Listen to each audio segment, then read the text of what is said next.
Est-ce qu'on peut incliner la tête et prier pour ce message? Seigneur, nous te bénissons, nous te rendons grâce. Merci pour ta parole qui détient la capacité de libérer les captifs. La Bible déclare dans le psaume 107 au verset 20, tu envoies ta parole, elle est fille ôtée de la fosse et elle est guérie. Seigneur, par ce message, guéris une famille. Par ce message, guéris un individu. Par ce message, guéris un pays. Par ce message, guéris une église au nom de Jésus. Nous remettons ce moment entre tes mains. Inspire d'une inspiration inhabituelle ou d'une onction inhabituelle au nom de Jésus. Reçois toute la grâce et reçois tout l'honneur. Que l'église dise Amen. Alléluia. C'est un dimanche merveilleux comme tous les autres dimanches et précisément parce que c'est le premier dimanche du 6e mois de l'année 2021. Alléluia. Aide-moi à dire à ton voisin, de la part du Seigneur, je te souhaite une bienvenue au mois de juin. De la part du Seigneur, je te souhaite une bienvenue au mois de juin. Nous bénissons le Seigneur. J'aime beaucoup le chiffre 6 parce que le chiffre 6 porte beaucoup de mystères. Alléluia. Amen. Si tu veux connaître tous les mystères du chiffre 6, aide-moi à dire à ton voisin, va écouter le pasteur sur YouTube. Alléluia. J'ai mis les prières mensuelles du 6e mois sur YouTube qui sont très puissantes. Nous bénissons le Seigneur. Alléluia. Maintenant, nous voulons parler, je veux tenir ce message, un message important. Et c'est le moment d'écouter la parole de Dieu. Alléluia, c'est un message important. Ce message, je prie le Seigneur que toutes les églises du monde pourront écouter ce message, que tous les hommes de Dieu pourront écouter ce message. Je prie le Seigneur que ma personne pourrait être simplifiée, mais que personne ne simplifie la parole que le Seigneur met dans ma bouche au travers de ce message. Parce que c'est un message qui doit révolutionner l'église. Alléluia. Nous bénissons le Seigneur. Donc, c'est important parce que ce dimanche, je vais prêcher sur le thème que j'ai intitulé « Comprendre la place de la révélation dans l'église ». Comprendre la place de la révélation de la parole dans l'église.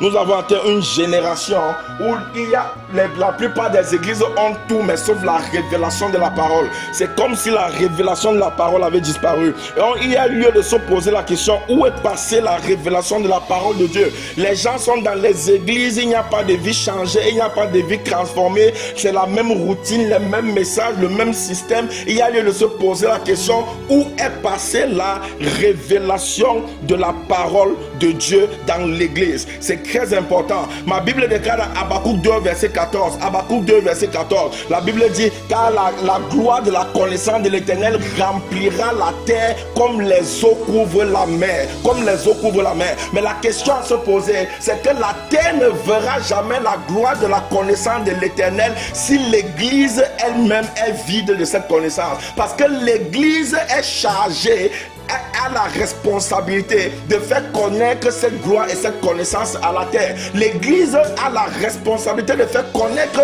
la parole de Dieu au monde. Le monde ne pourra jamais connaître la parole de Dieu si l'église elle-même d'abord n'a pas la parole de Dieu. Aujourd'hui, la plupart des églises ont tout sauf la parole de Dieu. Et il y a lieu de se poser la question, où est passée la parole de Dieu? Où est passée la révélation de Dieu? Quand la connaissance est accumulée, la révélation sera obligée de naître. Quand la connaissance est accumulée, la révélation sera obligée de naître. Voilà pourquoi il est possible à un homme de mémoriser toute la Bible, mais un homme ne pourra jamais achever la révélation de la parole de Dieu. Si la révélation de la parole de Dieu ne peut pas être achevée, quel danger encore de ne même pas l'avoir commencé? Nous avons atteint une génération où nous courons pour des choses et nous avons laissé la parole de Dieu en arrière. La Bible dit que car la gloire de la connaissance de l'Éternel remplira la terre. C'est la mission de l'église. J'ai encore lu ma Bible dans Osée 4 verset 6. Osée 4 verset 6 à 7. La Bible dit que car mon peuple c'est l'église. Car mon peuple périt parce qu'il lui manque la connaissance. La Bible dit à partir du verset 7. Parce que tu as rejeté ma connaissance, je te rejetterai. Je te dépouillerai de mon sacerdoce. Parce que tu as oublié ma loi, j'oublierai aussi tes enfants. Donc le manque de connaissance et de révélation ne reste pas sans conséquence. J'ai lu ma Bible dans Éphésiens chapitre 1. Le verset verset 16 à 17. Éphésiens chapitre 1, verset 16 à 17. La parole de Dieu déclare au verset 16, et je ne cesse de rendre grâce à Dieu pour vous, faisant mention de vous dans mes prières. Verset 17, afin que le Dieu de notre Seigneur Jésus-Christ, le Père de gloire, vous donne un esprit de sagesse et de révélation de sa connaissance. Verset 18, et qu'il illumine les yeux de votre cœur, afin que vous sachiez quelle est l'espérance qui s'attache à son appel, quelle est la gloire de son héritage qui réserve au sein, et quelle est envers nous qui croyons l'infinie grandeur de la puissance de Dieu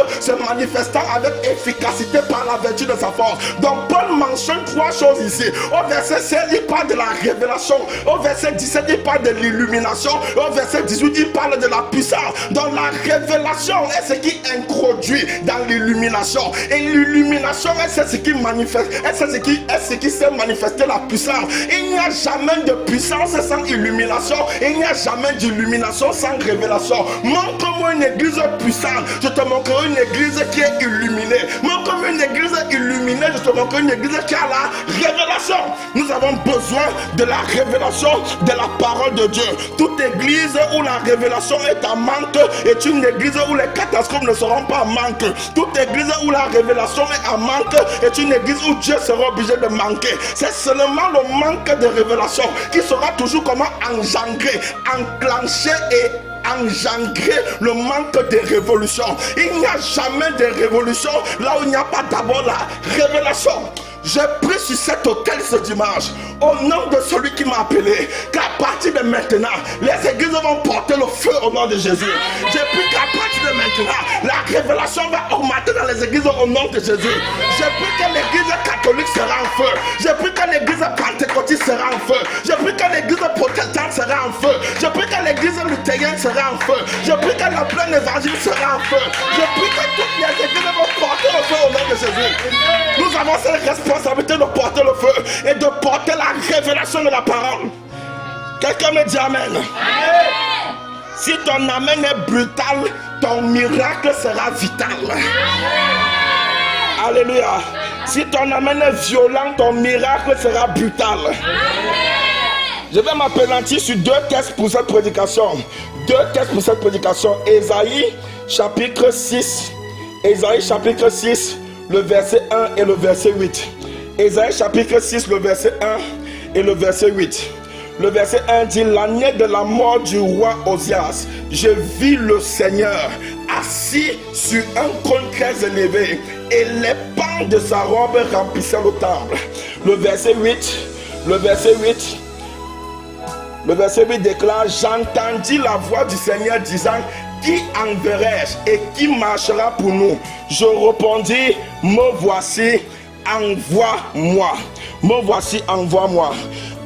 Pour entrer de plein pied dans ce message, je commencerai par donner des informations indispensables concernant la vie d'Ésaïe. Pour pouvoir entrer de plein pied dans ce message, nous devons d'abord comprendre qui était Ésaïe. Pour pouvoir comprendre l'importance de la place de la révélation dans l'église. Qui était Ésaïe? Je vais donner ici 5 informations sur Ésaïe. Qui était Ésaïe? Point numéro 1. Ésaïe fait partie de l'un des plus grands prophètes majeurs de la Bible. Lorsqu'on parle de prophètes majeurs, on parle des prophètes qui ont pu s'écrire. La Bible détient 2 catégories de prophètes: les prophètes mineurs et les prophètes majeurs. Ésaïe était l'un des prophètes majeurs de la Bible, parce qu'il a plus écrit que d'autres prophètes. Ça, c'est l'information numéro 1 qu'on peut avoir d'Ésaïe. Qui était Ésaïe? En point numéro 2, Ésaïe est l'homme qui a écrit un livre qui compte 66 chapitres. Un livre qui compte 66 chapitres. Donc, Ésaïe est la personne qui a écrit le livre le plus long de la Bible après le livre de Somme.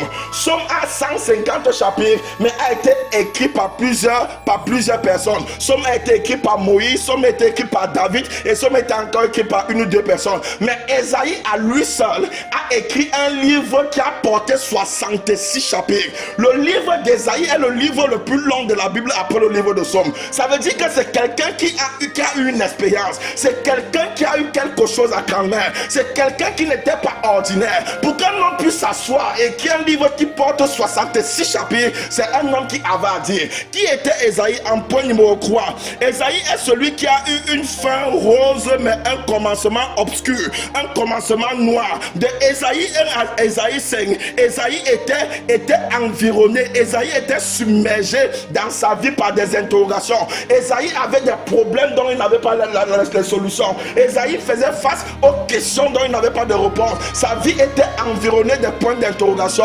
Ésaïe est celui qui a eu une fin rose, mais qui a eu un commencement noir. Il n'y avait rien de bon dans la vie d'Ésaïe jusqu'à partir de Ésaïe chapitre 6. Ça, c'est la troisième chose à savoir sur Ésaïe. Qui était Ésaïe?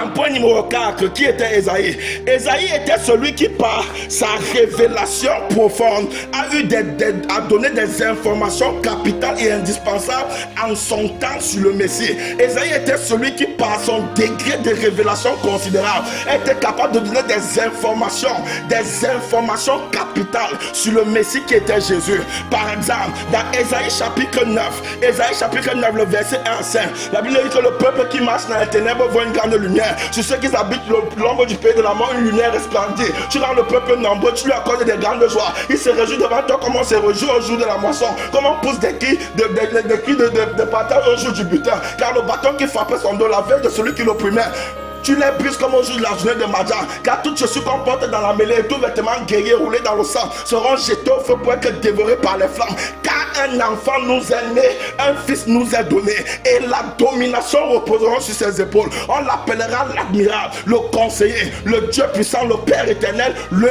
prince de paix. Donc dans Ésaïe chapitre 9, il y a au moins 3 informations importantes que Ésaïe a données sur le Messie. Information numéro 1, Ésaïe a parlé de Jésus en tant que le libérateur et la lumière. Il dit le peuple qui était dans les ténèbres voit une grande lumière.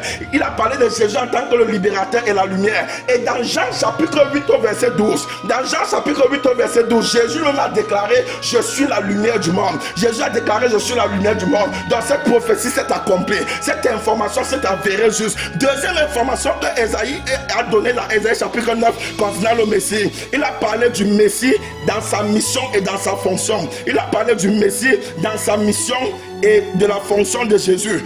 Dans Luc chapitre 4 verset 18, Jésus a défini ses missions. Il a dit l'Esprit du Seigneur sur moi, car il m'a oint pour annoncer une bonne nouvelle aux pauvres. Il m'a envoyé pour guérir ceux qui ont le cœur brisé, rendre libres les captifs, aux aveugles le recouvrement de la vue, renvoyer libres les opprimés et annoncer l'année de grâce du Seigneur. Donc Ésaïe a également donné les informations sur la mission et sur la fonction de Jésus. Et dans Luc chapitre 4 verset 18, ça s'est approuvé vrai.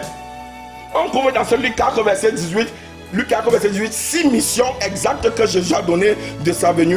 Dans Ésaïe chapitre 9, la troisième information que Ésaïe a donnée concernant Jésus, c'est sur son identité. Le verset 5 dit: on l'appellera l'admirable conseiller, le Dieu puissant et le prince de paix. C'est sur l'identité de Jésus. Dans Jean chapitre 14 verset 27, Jésus a dit: je vous donne ma paix et je vous laisse ma paix, pas comme le monde vous la donne. Dans cette prophétie, c'est également avéré vrai. Donc dans Ésaïe chapitre 9, voilà au moins 3 informations que Ésaïe en son temps était capable de donner sur le Messie. Le deuxième chapitre que Ésaïe a utilisé pour donner les informations sur Jésus, c'est également dans Ésaïe 53. Ésaïe 53, le verset 1 à 12. Ésaïe 53, verset 1 à 12. La Bible dit: qui a cru à ce qui nous était annoncé, qui a reconnu le bras de l'Éternel. Il s'est élevé devant de lui comme une faible plante, comme un rejeton qui sort d'une terre desséchée. Il n'avait ni beauté ni éclat pour attirer son regard, et son aspect n'avait rien pour nous plaire. Méprisé et abandonné des hommes habitués à la souffrance, nous l'avons dédaigné, nous n'avons fait de lui aucun cas. Cependant, ils sont nos péchés qu'il a portés, sur nos douleurs qu'il s'est chargé, et nous l'avons considéré comme frappé, puni et humilié de Dieu. Mais c'est par ses mercredi que nous sommes guéris. Nous étions tous errants comme des brebis, chacun suivant sa propre voie, et l'Éternel a fait retomber sur lui l'iniquité de nous tous. Il était maltraité et opprimé, n'a pas ouvert la bouche, semblable à un agneau que l'on met dans la boucherie, et une brebis mieux devant ceux qui l'attendent, il n'a pas ouvert la bouche. Il était enlevé par l'angoisse et le châtiment, et parmi ceux de sa génération qui a cru qu'il était retranché la terre des vivants et a été frappé pour les péchés de mon peuple. On a mis son sépulcre avec les méchants et son tombeau avec le riche, quoiqu'il n'eût point commis de violence et qu'il n'eût point eu de faute dans sa bouche, mais il a pu à l'Éternel de le briser par la souffrance, afin de donner sa vie en sacrifice pour le péché. Mais il verra une postérité. Il augmentera ses jours et l'œuvre de l'Éternel prospérera entre ses mains. À cause du travail de son âme, il rassasiera ses regards par sa connaissance. Lui, mon serviteur, juste justifiera beaucoup d'hommes. Il se chargera de leurs iniquités. C'est pourquoi je lui donnerai sa part avec les grands. Il partagera le butin avec les puissants. Parce qu'il s'est donné lui-même jusqu'à la mort. Parce qu'il était mis au nombre des malfaiteurs. Parce qu'il a porté les péchés de beaucoup d'hommes et qu'il a intercédé pour les coupables. Si les avocats ont tout le code pénal en tête, nous les chrétiens, nous devons avoir toute la Bible en tête. Nous bénissons le Seigneur. Dans Ésaïe 53, le verset 1 à 12, il y a 4 informations que Ésaïe a données sur le Messie. 4 informations que Ésaïe a données sur le Messie. Information numéro 1, il a parlé de Jésus en tant que guérisseur. Il a parlé de Jésus en tant que guérisseur. Il a dit, c'est par ce mercure que nous sommes guéris. Et dans Matthieu chapitre 9, verset 22, Matthieu chapitre 9, verset 22, la Bible dit qu'il y avait une femme qui était malade de 12 ans de perte de sang. Dès lors qu'elle a touché le bord du vêtement de Jésus, le bord du vêtement de Jésus a surpassé la puissance de la capacité des médicaments qu'elle a avalé pendant 12 ans sans être guérie. Dès lors qu'elle a touché le vêtement de Jésus, instantanément elle fut guérie. Instantanément elle fut guérie. Il a également parlé en point numéro 2 concernant toujours la guérison. Il a parlé des mercrissures. Les mercrissures, ce sont les blessures. Il n'y a jamais de blessures sans le sang. Dans la d'autres thèmes, Ésaïe a également parlé du sang de Jésus. Dans Hébreux chapitre 12 au verset 24. Hébreux chapitre 12 au verset 24. La Bible dit que et de Jésus qui est le médiateur d'une nouvelle alliance et du sang de l'aspersion qui parle mieux que le sang d'Abel. Qu'est-ce que ça veut dire? Le sang d'Abel était innocent vis-à-vis de Caïn. Et ce sang a crié vengeance contre Caïn. Ce verset me dit simplement que comme le sang de Jésus était innocent, comme le sang d'Abel était innocent avec Caïn, le sang de Jésus est encore plus innocent. Et c'est-à-dire écrira encore plus fort plus fort que le sang d'Abel qui a crié contre Caïn. Alléluia. En point numéro 3, Ésaïe a donné l'information dans Ésaïe 53 sur le Messie en parlant de son sacrifice. En parlant de son sacrifice, la Bible dit que comme une brebis muette, on l'a dirigé pour être tondu et pour être sacrifié. Ça parle du sacrifice de Jésus. Ça parle du sacrifice de Jésus. Exactement dans 2 Corinthiens 5 au verset 21. 2 Corinthiens 5 au verset 21. La Bible dit que et celui qui n'a point commis de péché, Dieu l'a rendu péché afin que nous soyons la justice de Dieu. Dans cette prophétie s'est accomplie au temps de Jésus. Alléluia. Et dans Jean 1 au verset 29, Jésus a dit, je suis l'agneau de Dieu qui ôte le péché du monde. Jean 1 verset 29, je suis l'agneau de Dieu qui ôte le péché du monde. Dans cette prophétie s'est accomplie. La 4e information que Ésaïe a donnée dans Ésaïe 53 sur Jésus, c'est en parlant de Jésus dans son domaine intercesseur, dans son domaine d'intercession. Alléluia. La Bible dit qu'il là au verset à partir du verset 12, avec qu'il a intercédé pour les coupables. Et dans Romains 8 au verset 34, Romains 8 au verset 34, la Bible dit qu'il les condamnera. Et qu'il les condamnera bien plus car il est mort, il est ressuscité et il est à la droite de Dieu et il intercède pour nous. Et il est à la droite de Dieu, assis à la droite de Dieu et il intercède pour nous. Donc voilà au moins dans Ésaïe 9 et dans Ésaïe 53, voilà au moins ces 7 informations sur le Messie qui ont été accomplies. 7 informations sur le Messie qui ont été accomplies. Mais maintenant, la chose la plus étonnante concernant Ésaïe encore, c'est que Ésaïe a donné ses prophéties et ses révélations sur Jésus à une période de 740 ans d'écart. 740 ans. En effet, il y a une distance entre Malachie et Matthieu. Il y a une différence de 400 ans. Entre Ésaïe et Matthieu, il y a une différence de 740 ans. Et entre Somme et Matthieu, il y a une différence de 1000 ans. Donc voilà un être humain qui pouvait rester en son temps et avoir la révélation de ce qui devait arriver 740 ans après. L'une des choses, les informations encore importantes à comprendre sur Ésaïe, c'est que Ésaïe était l'église de sa génération. Ésaïe était l'église de sa génération. Pourquoi? Parce que Ésaïe à lui seul combinait au moins 3 choses importantes que toute église se doit d'avoir. Ésaïe à lui seul il portait en lui au moins 3 informations, 3 choses importantes que toute église se doit d'avoir. Comme quoi, par exemple, en point numéro 1, Ésaïe avait la capacité de voir le Seigneur. Ésaïe avait la capacité de voir le Seigneur. Pourquoi? Parce qu'il a dit, à l'année de la mort Osias, j'ai vu le Seigneur. Ésaïe n'a pas seulement vu le Seigneur, mais il a vu le Seigneur dans tous ses détails. Pourquoi? Parce qu'il dit, il était assis sur un trône très élevé et les pans de sa robe remplissaient le temple. Donc Ésaïe a eu la capacité de voir le Seigneur dans les détails. Il y a beaucoup de personnes qui vont vous donner des révélations qu'elles ont eues, qui vont vous donner des expériences qu'elles ont eues concernant le Seigneur. Mais la plupart de ces gens vous diront toujours que non, il était environné d'une lumière éblouissante. Je n'ai pas pu voir sa face. Donc Ésaïe a été capable par sa révélation de percer la lumière de sécurité que Dieu a et de voir Dieu dans les détails. Si Ésaïe dit que les pans de sa robe remplissaient le temple, ça veut dire qu'Ésaïe est capable de nous donner la couleur qu'avait le pan de la robe de Dieu. Donc il était capable de voir par la révélation le Seigneur dans tous ses détails. Dieu seul sait combien d'églises aujourd'hui n'arrivent plus à voir Dieu. Ésaïe représentait l'église parce qu'il était capable de voir le Seigneur. En point numéro 2, la raison des informations que Ésaïe combinait à lui-même en tant qu'église.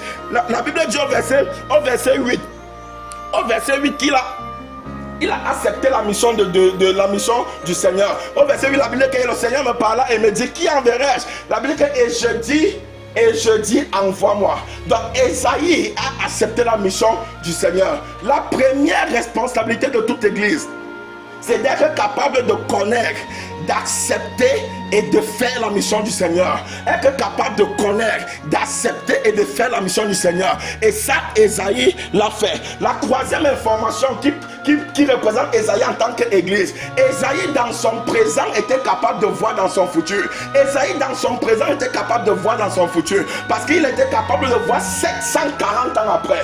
Toute église qui ne peut pas voir son futur est une église qui s'est déjà qualifiée pour être disqualifiée de son futur. Toute église qui ne peut pas voir son futur est une église qui s'est déjà qualifiée pour être disqualifiée de son futur. Comme je le disais tantôt, il a eu cette révélation 740 ans avant qu'elle s'accomplisse. Il était capable de voir dans l'avenir 740 ans après. Il y a non lieu de se poser la question comment Ésaïe a fait. Il y a lieu de se poser la question comment Ésaïe a pu. Il y a lieu de se poser la question quels ont été les secrets d'Ésaïe. Il y a lieu de se poser la question comment a-t-il fait pour atteindre un niveau de révélation aussi insolent. Voilà pourquoi je vais décortiquer avec vous 5 ou 6 points importants par lesquels Ésaïe est passé pour pouvoir accomplir ce qu'il a accompli. Et en tant qu'église, nous devons passer par ces points. En tant qu'église, nous devons utiliser ces méthodes. En tant qu'église, nous devons utiliser les mêmes principes que Ésaïe a utilisé pour pouvoir atteindre ce niveau de révélation conséquent. Point numéro 1 des points que Ésaïe a utilisé. Point numéro 1 des méthodes que Ésaïe a utilisées. Au verset 1 de Ésaïe 6, Ésaïe parle en disant l'année de la mort du roi Osias, j'ai vu le Seigneur assis sur un trône très élevé et les pans de sa robe qui remplissaient la terre. J'ai envie de poser la question à mon frère Ésaïe. J'ai envie de poser la question au prophète Ésaïe, s'il me le permet. Il dit à l'année de la mort du roi Osias, j'ai vu le Seigneur assis sur un trône élevé. J'ai envie de demander à Ésaïe, est-ce que ça veut dire qu'avant l'année de la mort du roi Osias, tu n'avais jamais vu le Seigneur? Sûrement il me dira, il pourrait me répondre en me disant oui. Qu'est-ce que ça veut dire? Ça veut dire que il y a des personnes et des ennemis de l'église, que tant que ces ennemis respirent, l'église sera asphyxiée. Toute église a des ennemis, que tant que ces ennemis sont en vie, l'église sera morte. Toute église détient des ennemis. Autant que ces ennemis peuvent être vivants, l'église ne sera pas vivante. Dès lors que Osias mourut, dans Ésaïe chapitre 6, la révélation d'Ésaïe s'est réveillée. La révélation d'Ésaïe l'a localisé. La révélation d'Ésaïe s'est approchée de lui. La révélation d'Ésaïe a commencé à fonctionner. Toute église détient des ennemis. Que tant que ces ennemis sont en vie, il y a quelque chose qui ne sera pas en vie à l'église. Le manque de révélation aujourd'hui dans l'église, c'est parce qu'il y a certaines personnes, il y a certaines entités, il y a certaines personnes avec des gabarits influents qui parfois freinent la la révélation dans l'église. Pour que Esaïe atteigne la révélation, il a fallu que Ozias quitte la terre. Je prie pour une église dans le monde entier. Je prie pour cette église. Tout ennemi et tout Ozias dans cette église. Tout ennemi et tout Ozias dans les églises du monde qui sont des voiles pour la révélation. Je prie au nom de Jésus que le Seigneur les emporte au nom de Jésus. Que le Seigneur les emporte au nom de Jésus. Si Amen sort de ta bouche, ton miracle sortira du ciel. Ozias était celui qui voilait la révélation d'Ésaïe. Ozias était celui qui empêchait la révélation d'Ésaïe. Ozias était celui qui couvrait la révélation d'Ésaïe jusqu'à ce qu'il quitte. La même année où il est quitté, Ésaïe a été capable de voir le Seigneur dans toute sa gloire avec des détails et des précisions. Je prie que ça sera le cas de nos églises au nom de Jésus. Amen. Où la révélation va commencer à être vivante, où les systèmes établis pendant les années vont changer. Alléluia. Où les systèmes établis pendant les années, les gens ne peuvent pas s'asseoir dans une église pendant 1 an, 5 ans, 10 ans, les vies ne sont pas transformées. On s'assoit dans les églises pendant 1 an, 10 ans, 15 ans, ce sont les mêmes messages. C'est comme si la Bible était devenue limitée. C'est comme si la Bible a commencé à manquer d'inspiration. Je prie que cela va changer au nom de Jésus. Amen. Alléluia. Qu'on le veuille, qu'on ne le veuille pas, il y a des ennemis qui seront toujours des voiles pour l'avancée, pour la prospérité de l'église, comme Ozias fut le cas. Alléluia. En point numéro 2, ce sont les ennemis qui doivent expirer pour que la révélation puisse respirer. Les ennemis qui doivent s'éteindre pour que la révélation puisse s'allumer.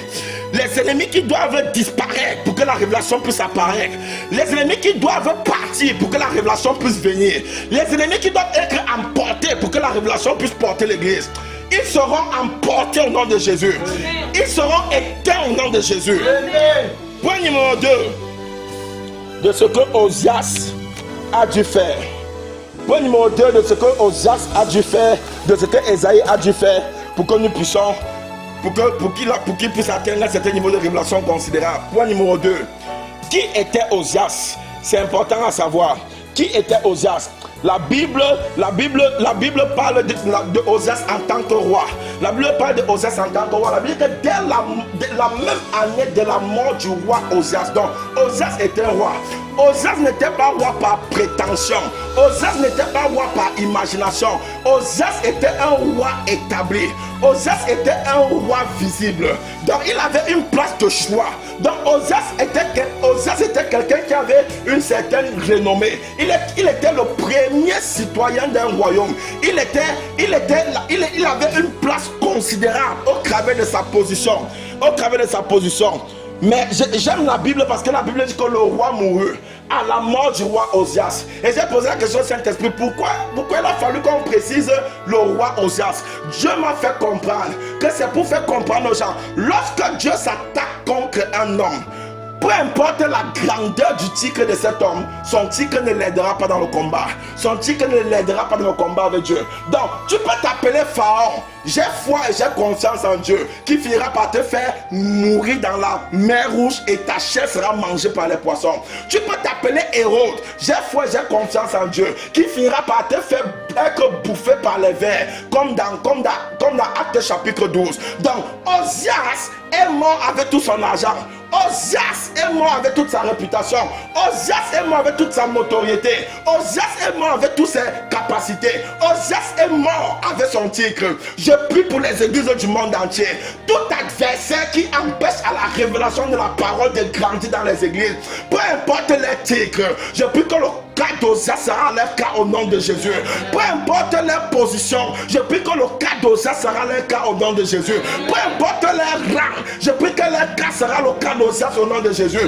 Peu importe les comptes bancaires, le sort d'Ozias sera leur sort au nom de Jésus. J'entre dans le règne spirituel en tant que serviteur de Dieu et je demande la permission à celui qui m'a appelé le Seigneur. J'entre dans le règne spirituel, je retire le nom d'Ozias et je mets le nom au nom de Jésus. J'efface le nom d'Ozias et j'écris en majuscule leur nom au nom de Jésus.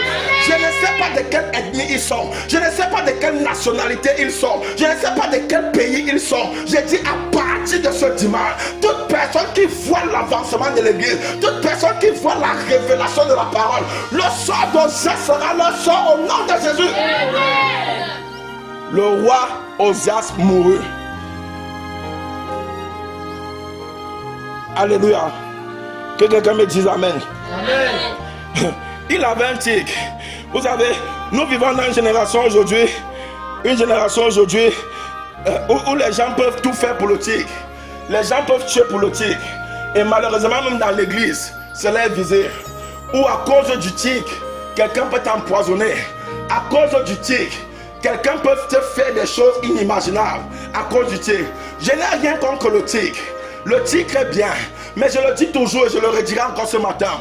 Tout tic qu'un homme obtient dans la vie pour lequel il ne peut pas être responsable, le moment viendra où c'est le manque de responsabilité de son tic qui finira par le déticrer du tic qu'il a. Est-ce que le gars me comprend? Donc tu peux t'appeler ce que tu veux comme tu veux. La vie te donnera toujours un moment et un moyen de prouver ce que tu dis être. Tu peux t'appeler archibishop, méga bishop, méga bishop, ce n'est pas un problème. Le moment viendra où on saura si tu es vraiment bishop ou si tu n'es pas bishop. Le titre n'est pas mauvais, mais quand tu portes un titre que tu ne peux pas assumer, c'est le manque de responsabilité de ce titre qui finira par te déticrer du titre. Je prie au nom de Jésus. Le titre que l'église a, elle va l'assumer au nom de Jésus. Amen. Alléluia. Point numéro 3 de ce que Ozias, de ce que Ésaïe, point numéro 3 de ce que Ésaïe a dû faire. De ce que Ésaïe a dû faire pour atteindre un certain niveau de révélation aussi conséquent. Point numéro 3 de ce que Ésaïe a dû faire. J'ai lu ma Bible, qu'après la mort du roi Ozias, Ésaïe 1 à Ésaïe 5, Ésaïe n'a prié nulle part pour la mort de Ozias. Ésaïe n'a pas prié pour la mort de Ozias, mais Dieu a enlevé Ozias. Et je ne sais pas, mais je suis poussé à croire que si Dieu avait demandé à Ozias, mon fils Ozias, est-ce que tu me permets de retirer mon fils Ésaïe, pardon, autant pour moi, mon fils Ésaïe, est-ce que tu me permets de retirer Ozias de la terre? Ésaïe allait dire à Dieu, non, c'est mon roi, ne le retire pas. C'est que si tu l'enlèves maintenant, qui sera encore roi? Donc, Ésaïe n'a pas prié pour la mort du roi Ozias, mais Dieu a enlevé Ozias. Et dès lors que Dieu a enlevé Ozias, la révélation d'Ésaïe est venue. Ésaïe a commencé à se sentir. La vie d'Ésaïe a démarré. La vie d'Ésaïe a commencé. Par le fait que Dieu a enlevé Ozias. Donc Dieu a enlevé Ozias sans le consentement d'Ésaïe. Donc il y a des ennemis que Dieu sera obligé d'enlever sans certain consentement. Parce que s'il te demande, tu ne seras pas capable d'accepter. Donc Dieu a contourné la volonté d'Ésaïe. Il est parti retirer Ozias. Je prie au nom de Jésus que tout ennemi qui fait la révélation de la parole dans l'église, au nom de Jésus, sans le consentement de l'église, puisse Dieu les enlever au nom de Jésus. Amen. Tout ennemi dans la vie de quiconque qui écoute le son de ma voix, je m'adresse à 5 millions de personnes, je m'adresse à 100 millions de personnes. Tout ennemi derrière ta vie qui empêche que tu avances, qui empêche que ta vie démarre, je prie au nom de Jésus, sans ton consentement, sans votre consentement, Dieu va les enlever au nom de Jésus. Amen. Tout ennemi qui doit reposer en paix pour que la révélation soit en paix, le Seigneur permettra en ce 6e mois que cet ennemi repose en paix au nom de Jésus. Amen. Dieu a enlevé Ozias sans la permission d'Ésaïe. Puisse Dieu enlever la personne qui te gêne sans ta permission. Puisse Dieu enlever la personne qui te gêne sans ta permission. Toute personne qui gêne ton mariage, toute personne qui gêne ton voyage, toute personne qui gêne ta santé, toute personne qui gêne ton étoile, toute personne qui gêne l'avancement de l'église, puisse le Seigneur les enlever sans le consentement. Alléluia. Nous bénissons le Seigneur. Point numéro 4. Point numéro 4.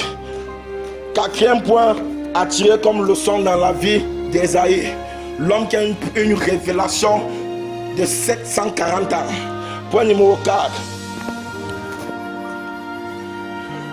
Dès lors que le roi Ozias a abandonné la terre, la révélation d'Ésaïe a commencé à se sentir meilleure. Pour que la révélation arrive véritablement dans l'église, il y aura certaines choses à abandonner. Il y aura à abandonner le péché. Il y aura à abandonner l'orgueil. Il y aura à abandonner les compétitions. Il y aura à abandonner les rivalités. Il y aura beaucoup de choses à abandonner. Il faudra abandonner la poursuite de l'argent, l'amour de l'argent. Toute église dont l'argent devient plus grand que la vision est une église qui est déjà morte et qui ne ressuscitera jamais. Toute église dont l'argent est devenu plus grand que la vision, cette église est déjà morte et ne ressuscitera jamais. Dès lors que Osias a abandonné la terre, la révélation d'Ésaïe a commencé à se manifester. Je prie qu'à partir d'aujourd'hui, les églises pourront abandonner le péché. Les églises pourront abandonner l'idolâtrie. Les églises pourront abandonner les rivalités. Aujourd'hui, si tu es né dans une maison catholique, tu dois finir catholique. Aujourd'hui, si tu es né dans une maison protestante, tu dois finir protestant. Si tu es né dans une maison pentecôtiste, tu dois finir pentecôtiste. Si tu es né dans une maison baptiste, tu dois finir baptiste. Dès lors qu'un enfant s'écarte d'une dénomination pour aller dans une autre dénomination, cet enfant est devenu le diable en personne. Les gens ont pris l'église pour faire une histoire d'héritage. Les gens ont pris l'histoire de l'église pour faire une histoire d'héritage. Aujourd'hui, si les chrétiens avaient autant de force et de violence contre le diable, comme elles peuvent se combattre elles-mêmes, c'est que Jésus serait déjà venu. Les chrétiens, les dénominations peuvent se haïr les unes des autres.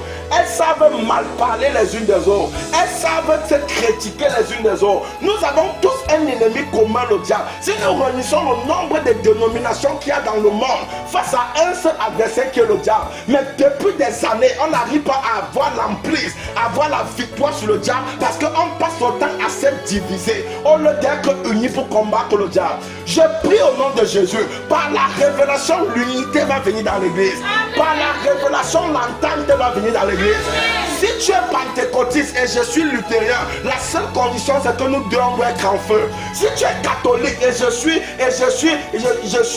je suis protestant, la seule condition c'est qu'on doit être en feu. Il y a plusieurs dénominations, mais il y a une seule Bible. Et nous tous nous utilisons la même Bible. Et cette même Bible détient la révélation de Dieu. Plus les églises s'unissent dans la révélation et le feu au nom de Jésus. Amen. Dès lors que Osias a abandonné la terre, la révélation d'Ésaïe est venue. Je prie que le péché sera abandonné. Amen. Souvent, il y a des choses qu'il faudra abandonner pour pouvoir sacrifier, abandonner ou sacrifier pour pouvoir avoir la révélation. Simon-Pierre, dans Luc chapitre 5, a abandonné son travail. La Bible dit que ça c'est quelqu'un qui avait au moins 40 ans de pêche. Enfin, il avait l'expertise dans la pêche. Mais il savait qu'il n'est pas sa position. Il savait que ce n'est pas son couloir. Il savait que quelque chose le manque. Et il a laissé la pêche pour poursuivre la révélation qui était Jésus. En 3 ans et demi, il a eu dans sa vie ce que 40 ans de pêche ne pouvaient pas lui donner. Simon qui avait tellement péché qu'il s'apprêtait à prendre sa retraite pour pouvoir toucher sa pension retraite. Mais il a abandonné la pêche pour poursuivre Jésus. Parfois, pour avoir la révélation, il y a des choses que tu devras abandonner. Parfois, pour avoir la révélation, il y a des personnes que tu devras abandonner. Parfois, pour avoir la révélation, il y a des sacrifices que toute personne aura à faire. Je prie au nom de Jésus. Tout ce qui doit être abandonné dans les églises pour que la révélation vienne, que cette chose soit abandonnée au nom de Jésus. Amen. Toute personne qui aspire à la révélation, je prie que le Seigneur révélera à la personne la chose à abandonner au nom de Jésus. Amen. Simon-Pierre a commencé à marcher avec Jésus et il a eu la révélation. Dans Matthieu chapitre 16 au verset 13, j'aime ce passage de Matthieu 16 verset 13 à 18. J'aime ce passage parce que quelque chose d'extraordinaire s'est passé dans ce passage. Le lieu que Jésus est arrivé à Césarée de Philippe et ayant réuni ses disciples, il les a posé la question: que dit-on que je suis, moi, le Fils de l'homme? La vie que tous ont commencé à parler en disant: non, tu es le fils de... Certains disent que tu es Élie, d'autres disent que tu es Jean-Baptiste, d'autres disent que tu es Jérémie, d'autres disent que tu es l'un des prophètes. J'allais à la boutique l'autre jour, j'ai entendu les gens dire que tu es l'un des prophètes qui est revenu à la vie. Les disciples savaient tout ce que les gens disaient concernant Jésus. Maintenant, il les a reposé la question: et vous, que dites-vous que je suis? Personne n'a été capable de répondre. Est-ce que je peux choquer quelqu'un? Les disciples étaient avec Jésus pendant des années, mais personne n'avait la révélation de qui était Jésus. Les disciples étaient avec l'église pendant les années.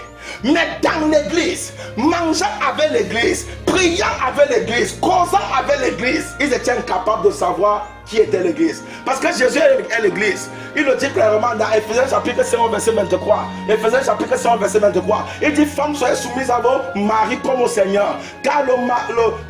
Soyez soumises à vos maris comme au Seigneur. Car le mari est le chef de la femme comme Christ est le chef de l'église, qui est son corps et dont il est le sauveur. Donc Jésus est l'église, mais cependant, les gens étaient dans l'église sans connaître qui était l'église et sans avoir la révélation de ce que l'église était. Est-ce que je peux choquer quelqu'un? Tu peux être ancien, tu peux être ministre, tu peux être pasteur, tu peux être bishop. Ce n'est pas la position que tu as dans l'église qui te donne le droit de connaître et avoir la révélation dans l'église. Est-ce que quelqu'un me comprend? Toutes ces positions peuvent t'aider à avoir une connaissance et une révélation meilleure. Mais ce n'est pas toujours le cas. Les disciples qui étaient avec Jésus étaient ignorants de qui était Jésus. Ils étaient ignorants de qui était l'église. Jusqu'à ce que Simon-Pierre lève la main. Et il a répondu à Jésus, je sais qui tu es. Tu es le Messie, le Fils du Dieu vivant. Jésus a dit, ce n'est pas croyable. Je croyais que c'était les personnes lettrées parmi vous qui pouvaient répondre. Je croyais que c'était les personnes travaillantes parmi vous qui pouvaient répondre. Mais parmi vous tous, c'est l'un des derniers parmi vous, le pécheur, l'inconsidéré, celui qui n'avait aucune position, aucune classe sociale, qui était capable d'avoir la révélation. Est-ce que je peux choquer quelqu'un? La révélation de Dieu n'est pas conditionnée par ton niveau académique. La révélation de la parole n'est pas conditionnée par ta position. Parmi les disciples, il y avait les médecins. Parmi les disciples, il y avait les personnes qui étaient instruites. Mais c'est Simon-Pierre, celui qui n'était parti nulle part, qui a eu la révélation de Jésus. Jésus a dit, ce n'est pas croyable. Tu es Pierre. Il s'est tapé qu'il se tourna vers lui et dit, fils de Jonas, heureux sois-tu. Car ce n'est pas la chair ou le sang qui t'ont révélé cela, mais c'est l'Esprit de Dieu. Voici, tu es Pierre, et sur toi je bâtirai mon église. Et c'est là l'un des plus grands problèmes qu'on a aujourd'hui. Parce que les gens croient que Jésus a donné l'église à Pierre. Jésus n'a pas donné l'église à Pierre l'individu. Il a donné l'église à Pierre la révélation. Parce que partout là où il y a la révélation, l'église pourra toujours respirer. Dès lors que Simon-Pierre a eu la révélation que les disciples n'avaient pas, Jésus a dit non. Si tu as pu atteindre cette dimension de révélation, je suis heureux de planter l'église sur toi. Je suis heureux de bâtir l'église sur toi. Pourquoi? Parce que là où il y a la révélation, l'église pourra toujours respirer. Et Jésus a dit, et le séjour des portes des morts ne pourra pas prévaloir contre toi. Pourquoi? Parce que là où il y a la révélation authentique, le diable n'aura jamais une victoire authentique. Est-ce que quelqu'un me comprend? Là où il y a la révélation authentique, le diable n'aura jamais une victoire authentique. Dès lors que Simon-Pierre atteint la révélation, directement, Jésus lui a donné l'église. Jésus lui a donné l'église. Je prie pour quelqu'un. Ta révélation va te donner un cadeau que ton argent ne peut pas te donner. Amen. Ta révélation va te donner un héritage que toute la terre ne pouvait pas te donner au nom de Jésus. La Bible dit dans Luc chapitre 6 verset 49, un aveugle peut-il conduire un autre aveugle? Ne tomberont-ils pas tous deux dans un trou? Une église sans révélation est une église aveugle qui aura pour seule destination le trou inévitable qui l'attend. Luc chapitre 6 verset 49. La Bible dit dans Proverbe 29 verset 18, un peuple sans révélation est un peuple sans fin. En d'autres termes, il pourra faire l'accident n'importe où, n'importe quand et n'importe comment. La Bible déclare dans Amos 3 verset 3, deux hommes peuvent-ils marcher ensemble sans s'accorder? Deux hommes peuvent-ils marcher ensemble sans s'accorder? Toute église qui refuse de s'accorder avec la révélation ne refusera pas de s'accorder avec les lamentations et ne refusera pas de s'accorder avec les lamentations et la désolation. Toute église qui refuse de s'accorder avec la révélation ne refusera pas de s'accorder avec les lamentations et la désolation. Une église sans révélation est une église qui a déjà échoué. Une église sans révélation est une église qui n'ira nulle part. Une église sans révélation est une église qui sera victime. Une église sans révélation est une église perdue. Une église sans révélation est une église qui n'ira pas loin. Une église sans révélation est une église qui n'a pas lieu d'être. Nous avons besoin de la révélation de la parole dans l'église. Quelqu'un me dit alléluia. Si ton alléluia est fort, ton miracle sera visible. Alléluia. Dans Luc chapitre 22, verset 32. Luc chapitre 22, verset 42. La Bible dit que Jésus s'est levé un matin et il a dit à Simon-Pierre, Simon, Simon, le diable t'a réclamé comme le froment, mais j'ai prié pour toi afin que tu ne faillisses point. Et lorsque tu seras affermi tes frères. Jésus a prié pour Simon-Pierre. La question que j'ai posée à Jésus dans la prière, c'est toi Jésus qui es si miséricordieux. Pourquoi tu as prié pour Simon-Pierre et tu n'as pas prié pour Judas? Tous deux étaient des disciples. Et Judas avait même une double casquette. Parce que non seulement il était disciple, mais il était celui qui gardait l'argent. Donc s'il fallait protéger quelqu'un, logiquement, c'est Judas qui devait être protégé. Mais Jésus a prié pour Simon-Pierre. Quelqu'un qui était il était l'un des derniers parmi les disciples. Et il a abandonné celui qui avait une place considérable, qui gardait tout son argent. Le Seigneur m'a dit dans la prière, la raison pour laquelle j'ai protégé Pierre et j'ai abandonné Judas, c'est parce que lorsque j'ai regardé aux deux et j'ai su que si je dois choisir, je devais choisir Pierre. C'est parce que Pierre portait la révélation que Judas n'avait pas. Pierre portait la révélation que Judas n'avait pas. Jésus savait que la révélation peut donner l'argent, mais jamais l'argent ne pourra donner la révélation. La révélation peut donner l'argent, mais le monde où c'est l'argent qui donnera la révélation n'existe pas, n'existera jamais.